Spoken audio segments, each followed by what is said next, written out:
Before we get into today's episode, I want to invite you to experience the Awakened Anesthetist podcast live and in person. For our season 5 finale, I'll be recording live on stage at the Quad A annual conference in Denver, Colorado with our current Quad A president, Emily Misek. This won't be a policy interview or a Quad A update. It's a process-style conversation focused on the person behind the presidency and reminding all of us that meaningful impact inside this profession is made by real people who once stood exactly where you stand. Afterwards, Rad and Ceci from Harmony Anesthesia will join us to host a live audience Q&A, creating space for our awakened anesthetist community to engage in real time. Season 5 has been supported by Harmony Anesthesia, and if you're curious about working with them, you can schedule your free 15-minute consultation linked in the show notes. And if you'll be at Quad A 2026, I hope you'll join us for the live finale.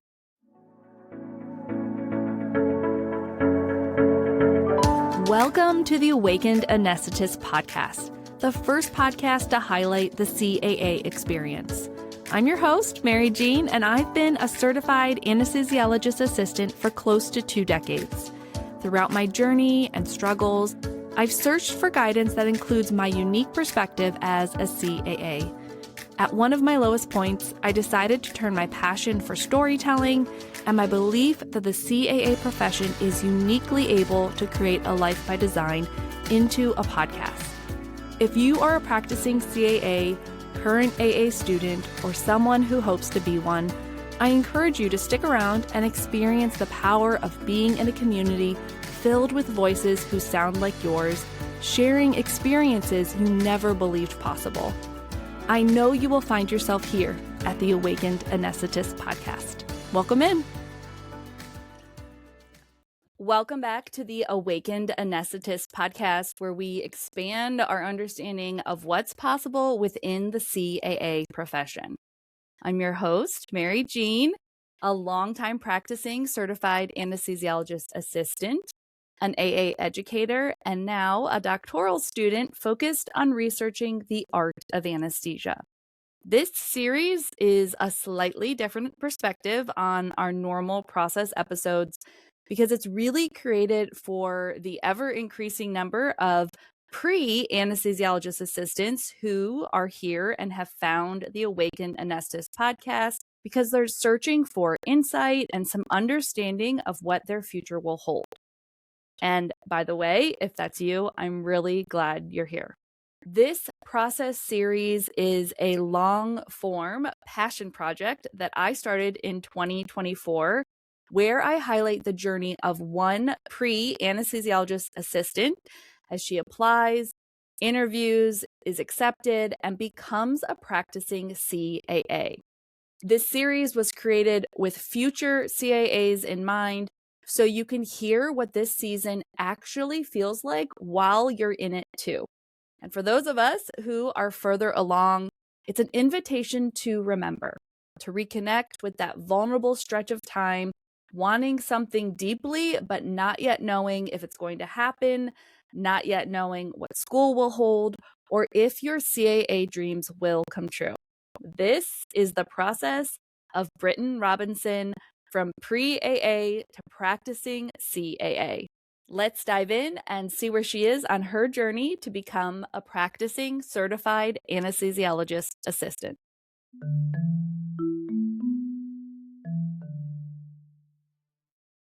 Welcome, Britton, to Awakened Anesthetist. Thank you so much. I'm so excited to be here today.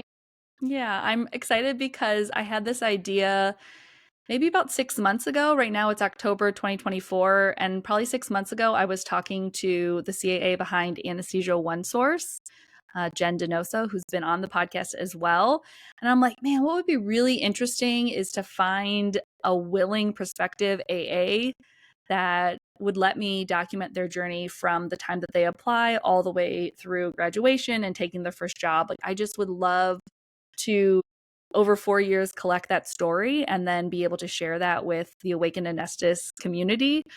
And, hop, skip, and jump later, I found you and I was connected with you through Jen, through Anesthesia One Source. And I just feel like you are the perfect person to talk to. I think you've got a lot of insights and you've wanted to be a CAA for, it sounds like, most of your adult life, like most of your college, undergrad, late high school life, which I think is an interesting story that I don't have, but is, pretty, I think that's a more common story now. So I love that. And yeah, I just love that you are so committed to the CAA profession. So I think you and I are going to be a perfect match, and everyone is going to get to know you and love you over the next 4 years and be rooting for you. So I'm really excited to start the process. And I want to do my little rapid fire round to start us off on the right foot, which is to pry into your personal life. Love it. Let's start off with your best and worst part of college, of undergrad. Okay, so that is actually kind of an easy question for me because by far the best thing that has come of my college experience has definitely been the friendships. I've made so many amazing friends, but especially those who I am trauma bonded with through the organic chemistries, the biochem, all of those fun classes. It's just so nice to be surrounded by like-minded individuals, especially through the club, meeting a bunch of people who are all pursuing AA. We have 240 people in our group chat right now, which is insane to be connected with so many people who are all pursuing AA. So that's definitely the best thing that has come out of college is those friendships and relationships. And then the lows of my college experience has definitely been all the sacrifices that I've had to make over the past 3.5 years. There's been a lot of things that I've had to say no to because I have to study. Last night I was at the library until 2 a.m. and then had to wake up at 6 a.m. to take an exam. So there's been lots of sacrifices, but I wouldn't trade it for the world. Oh, girl. You're doing awesome. You're doing great. Fingers crossed. Yeah. How much time do you spend on social media every day? Too much, but probably not more than the average college student. I would say probably an hour or two, which now that I'm saying it out loud, like 2 hours kind of sounds like a lot. But if I'm on my phone, most of the time I'm playing Clash of Clans and not on social media. Clash of Clans girly. Okay. Yes. Favorite coffee shop order? I love a matcha latte, especially the Starbucks matcha with vanilla sweet cream cold foam, light ice, and 2 pumps of peppermint. Peppermint's kind of a weird combo with the matcha, but don't knock it till you try it. It's delicious. What's something that never gets old, Britton? Family. My family never gets old. Spending time with them. I don't know. That's just invaluable to me. Yeah. Well, speaking of family, let's dig up a little dirt and tell us about your upbringing, your cultural background, just what it was like to be you as a kid, and maybe how you see that shaping you now when you're looking back. Yeah, for sure. So I've spent all 21 years of my life in Tallahassee. So it's kind of crazy to have grown up in this city and now go to school here, about to graduate from here. I'm the third generation of my family to go to Florida State, so that's really special. But I'm the first person in my family to go into healthcare. Nobody in my family works in healthcare. I have a distant cousin who's a nurse.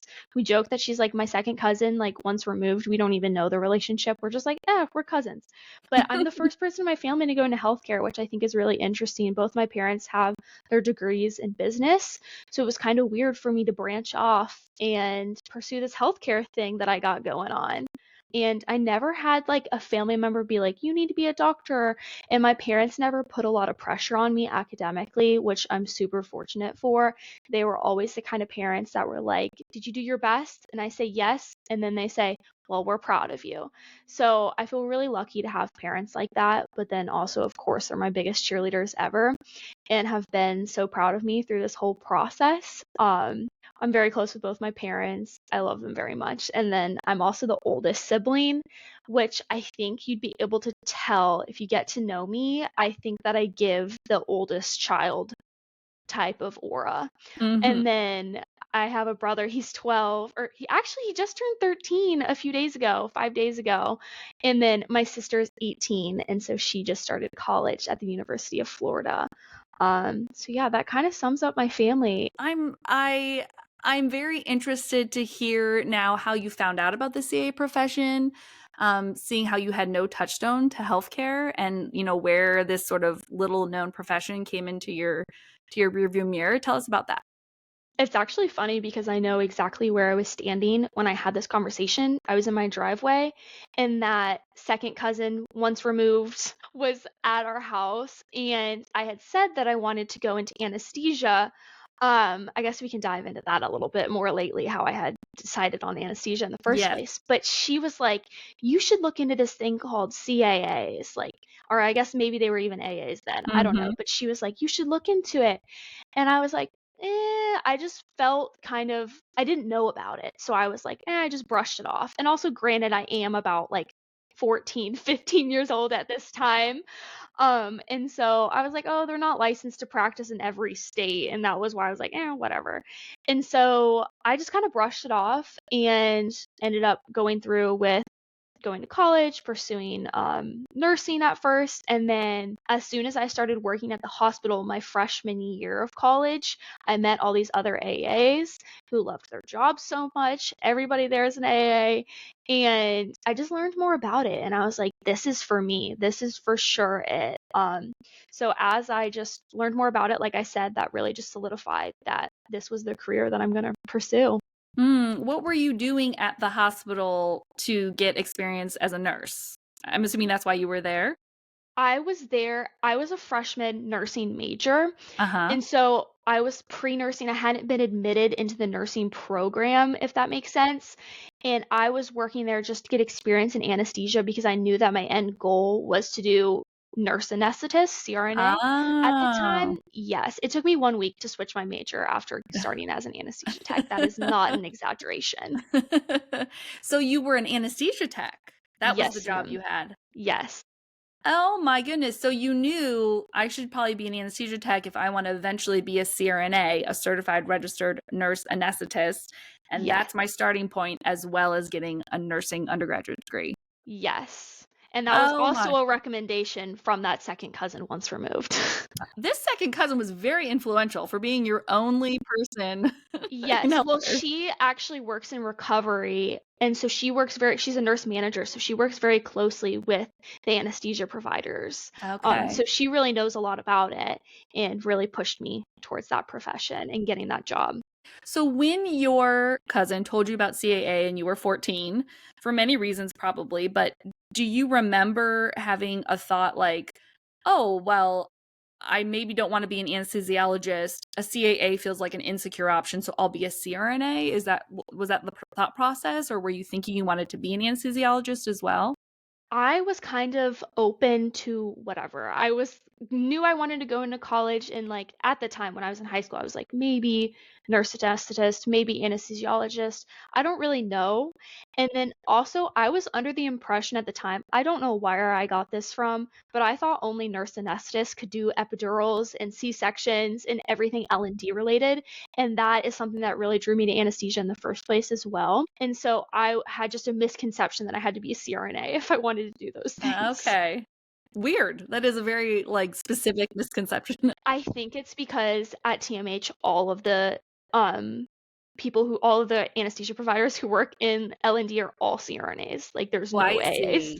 And so I Okay, think yes. that that's where I got it from. I don't know.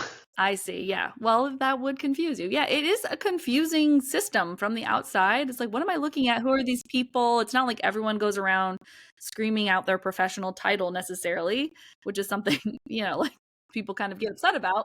But very interesting. Okay. So take us from that first week, it sounds like, of working as an anesthesia tech. You were a freshman in college. You changed your major from nursing to what? Exercise physiology. And why exercise physiology? So I had actually done exercise testing when I was in high school. I graduated with a biomedical concentration, which was a new thing for my school at the time. I was the first class to graduate with it. So we did things like a VO2 max, we did lactate threshold testing, we did Wingate testing. And so I was familiar with that. And now I'm doing it again in college, and it's super fun. And just exercise is something that's super interesting to me, especially the way that exercise can literally be used as medicine.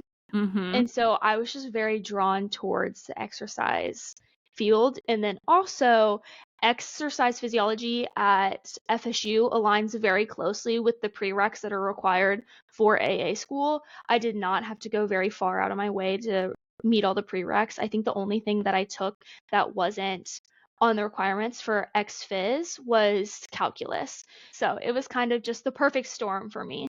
Yeah, and also smart. I don't know if was this part of it that if being a CAA doesn't work out because it's so specialized and specific that you could then fall back on this degree that you love as well? Yes, but I've never been a plan B person with this, Uh-huh. but yes, if Yeah. anything happened where it didn't work out, I could do something that I'm passionate about related to exercise. Yeah, I mean, makes sense. Why would you get a sort of know nothing biology degree, which is what I had, and not have anything specific to do? Just sort of makes sense. It's one of the drawbacks, I think, of the CAA profession is that there isn't a obvious fallback option with your graduate degree. All right, so you work at a hospital. Currently, while we're speaking, you're still an anesthesia tech at this hospital, right? Yes, ma'am. I just got off work an hour ago. Girl, oh my. Okay, so I'm assuming then that your shadow hours and your mentoring experience maybe was a little different than some. Can you give some insight on how you tackled those shadow hours and the mentors that you feel like really made a difference and how you connected with them? For sure. So I have an insane amount of shadowing hours. I have more than anybody needs. And that's just because I've been an anesthesia tech for so long and have such ease of access to the hospital. And I also have friends who are super kind and outgoing and love for me to shadow them. So I was able to get 260 hours of shadowing. And Mm. so I would either, I know, it's crazy. But I would just stay late every so often and just pop into my friend's room and they'd be like, "You want to see what I'm doing? Like, let me tell you about what I'm doing." Or some days when I would have like one class a day, I would just skip it and come into the hospital to shadow. So I was able to get a lot of hours, but my main mentors through that have been my friends Thomas, Andrew, and Craig. The three of them are like the three musketeers. They're super awesome, and I could go on about all of them, but I've spent a lot of time, especially with Thomas, shadowing him. He also graduated from FSU and was an ex-phys major, and he went to Nova Jacksonville and was in their inaugural class. And he has just been so great with explaining things to me. He'll use big words and then he'll break them down and explain it to me. And he also likes to let me do as much as I possibly can without having a like degree in anything. So he'll let me practice like holding the mask and non-invasive techniques, everything that's allowed. Yeah, you're allowed Um, to be there. You're an anesthesia tech. Yeah. Yes, and so that's been super special to get such hands-on experience. And he's very encouraging. He wrote me a really great recommendation letter that literally brought like tears to my eyes. I was like, that is so sweet. And he's also spoken at our pre-AA club meetings, which is so kind of him to take the time out of his day to talk to these 240 kids who are very thirsty to talk to in AA. And then also my friend Andrew has always been like, come and talk to me whenever, like let me explain what I'm doing. He loves to explain medicines that he's using, ask me questions, and he just has such a true passion for the career. Like you can literally just tell that he just loves what he does. And I think that that's very interesting and like niche. There's not that many careers where people just love what they do so much. In your episode that you had with Mr. Mark Leonard, he said that Mm-hmm. like he's never met anybody on either side of the world who is an AA and hates their profession. And I just think that there's not many careers where that is true. So it's been really awesome to be friends with people like Andrew who are just so passionate about the career. And then Craig's just a jokester and he'll let me shadow him whenever and he's like, I just love him. He's great. So the three of them have been huge mentors for me during this process. Good. Tell me how you got that anesthesia tech job because that is like a creme de la creme pre-CAA job, and you didn't know that? I mean, that is likely a creme de la creme pre-CRNA job as well. But how did you first get that job? Well, I was recommended by my cousin to apply. but the timing, honestly, is what just worked out really well. A lot of people are like, it's so hard to get in, and sometimes you just have to wait.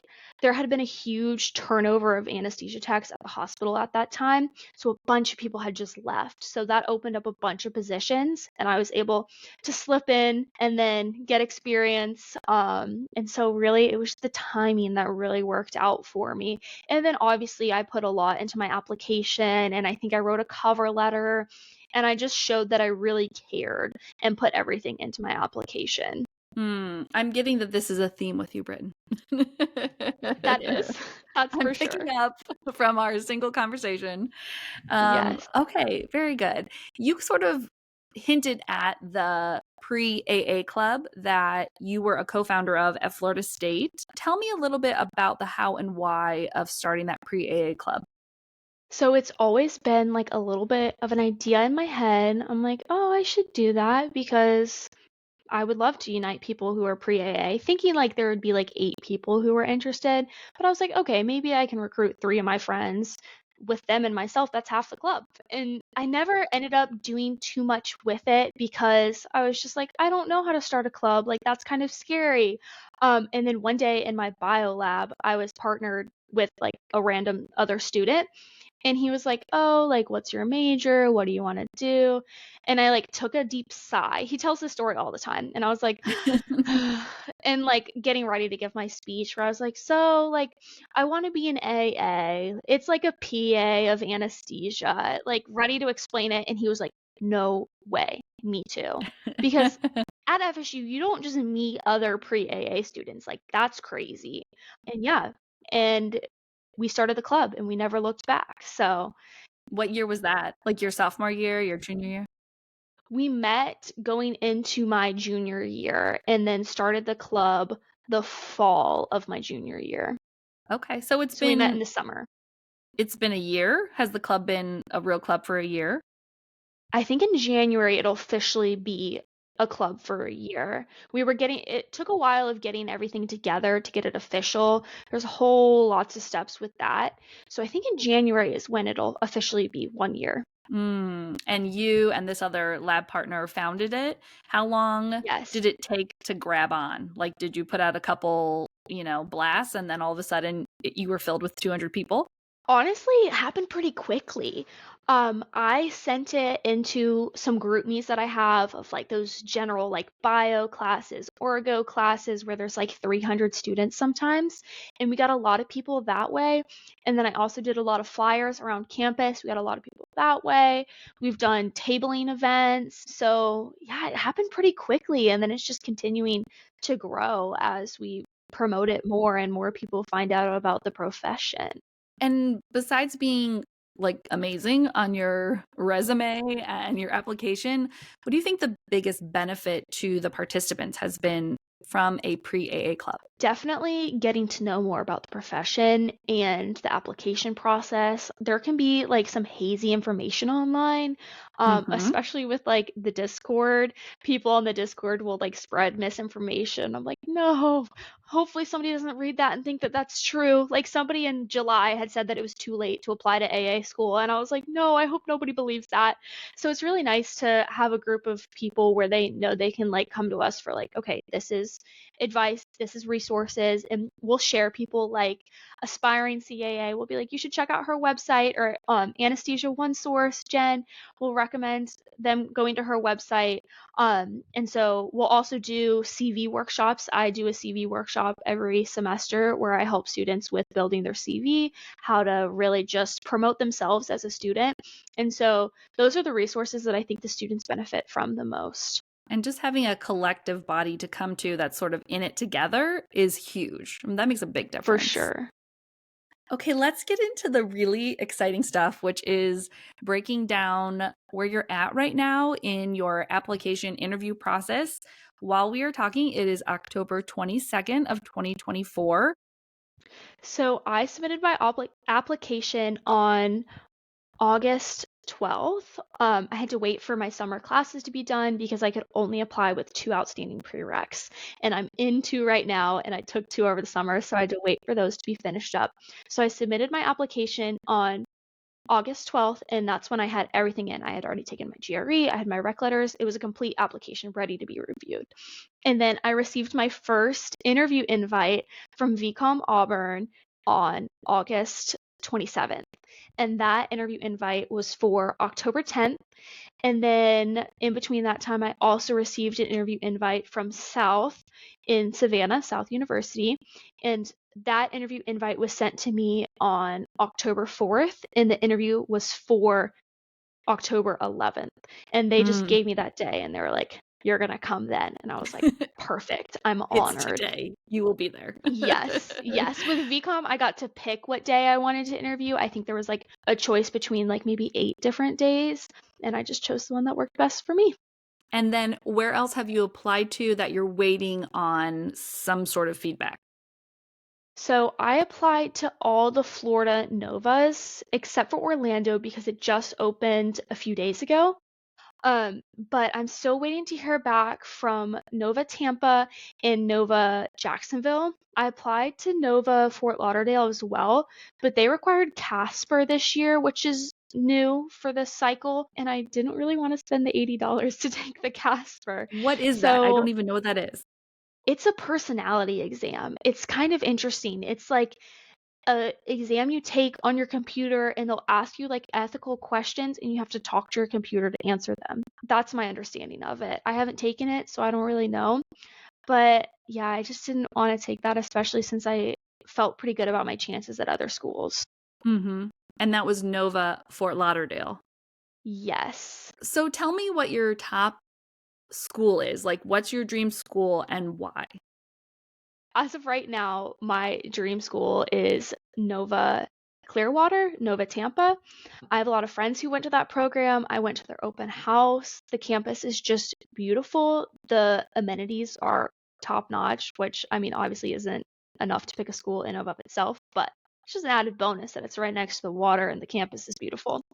And then the professors are just the creme de la creme, amazing people. Their simulation lab is incredible, and everybody I know who has graduated from Nova Tampa has nothing but amazing things to say about it. And so that's just always been what I'm familiar with. And so I've always wanted to go there since I've known about AA. So that would be my first choice. Okay, couple more questions that I just think are interesting for people who are kind of at this point in the journey or a little earlier than you. What would you do if you don't like AA school? Like if it's a big no in terms of your intuition? So that's a really interesting question because to me, the possibility of that happening is so slim. I feel like I Mm, know very well, more than the average person, what I'm getting into, having just been an anesthesia tech for so long, worked with so many AAs, picked their brains about their experience in school. Like, I feel like I've already gone to AA school because I've asked so many questions about the experience. And having a friend who's in it right now, I just feel like I really know what I'm getting myself into.